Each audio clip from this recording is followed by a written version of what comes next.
హృదయపూర్వకంగా దేవుని మాట విని ఆ మాట ప్రకారం నడుచుకుంటున్నాం గనక మనతో ఆయన ఉంటాడు, ఆయనతో మనం ఉంటాం. మన పనులన్నీ ఆయన చేస్తాడు, ఆయన పనులన్నీ మనం చేస్తాం. మనం ఎప్పుడైతే ఆయన పని చేస్తామో ఆయన మనం పని చేస్తాడు. అంటే మనం ఆయన ఒకరిలో ఉన్నాం కాబట్టి ఆయన మనము, మనం ఆయన. ఆయన పని మనది, మన పని ఆయనది. కనుక బలహీనులు బలవంతులు, బలవంతులు బలహీనులు. దేవుడు లేని బలవంతులు బలహీనులు, దేవుడున్న బలహీనులు బలవంతులు. ఏమైనా చేయగలరు.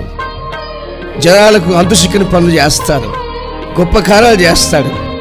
అందుకే ఆయన అంటాడు, మీరు నా యందు నేను మీ యందు ఉంటే చాలా బహుగా ఫలిస్తారు అని మాట్లాడుతున్నాడు. ఈ రోజున మీరు వెళ్ళే ప్రతి మార్గంలో ఆయన ముందుంచి బయలుదేరండి. ఆయనే మీ కార్యాలన్నీ సఫలం చేస్తాడు.